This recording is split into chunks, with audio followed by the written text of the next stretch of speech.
Hey everybody, Gears here, and the day so far. Well, the Dremel started up again, but at a single set speed. It was doing a lot of variable low fast and not getting more than 5 minutes done on this. The sanding wheel popped off. I replaced it, and now the Dremel isn't starting up again. So I think it's fair to say this is probably dead. That sucks. Over here on R4. Another pass along the bottom. That stripe is going away, slowly but surely. Over here, I've switched up to regular standard drywall mud. As you can see, it's still drying. That'll be a little while. But by tomorrow, that should be sandable, and I can figure out what's going on from there.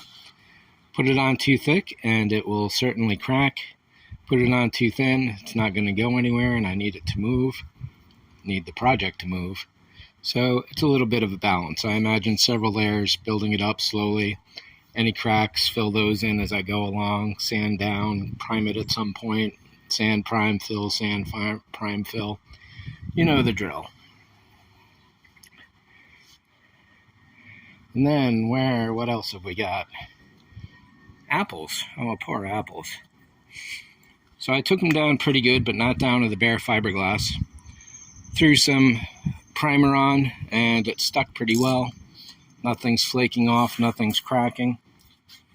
So this is several layers of primer.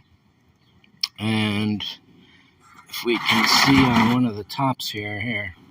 So on this guy here, I started grooving out the seams again. I went over a couple times. So I'm going to have to cut all these out. There's a few really bad ones that are just completely filled in. You can see some scratches in here. Those will have to be sanded down and fixed. But any cracks, like that one right in the front there, I'm not worried about. But any seam lines that get filled in, like up there or here, this is probably the worst right back here. All those need to be cut out again. And then they're not too bad for the rest of it. A little gunk in some of them, but not too bad. And I gotta thank regular viewer Airwolf Crazy for his idea on drilling in some ripstops for these cracks that will hopefully stop them from spreading any further. And then, of course, fill them in and probably go on the back and buttress them with a couple more layers of fiberglass at some point. So apples, the wheels, the sculpture, our R4 dome. What else have I been talking about in the last few days? I have not put any wax on the mouse. I have not put any wax on the sled, and I have not cleaned the floor yet. And over on the car, I'm going to be doing some painting over here. So as I was saying, today I'm hoping to maybe get the hood fully sanded down. We'll see about that. I got some more goo gone so I can get rid of the gray in there and definitely tackle all of that mess there. Yuck. The fenders, I will probably sand those in place and mask off the glass.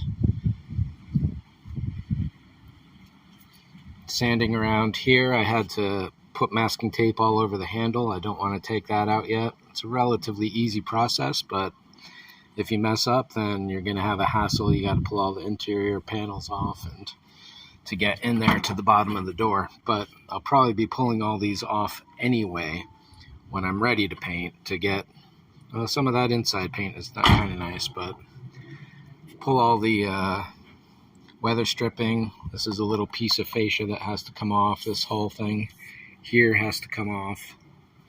The rockers, to remove the fender, you have to loosen up the rockers, and at that point I'll take them off and sand those separately. The bumper is straightforward. I don't think you may have to take the lights out to get to the bumper, but it's kind of a big old puzzle piece. You take this off to get the other off and so on. But it's moving along, and yeah, we'll see where it goes from here. Thanks for watching. See ya.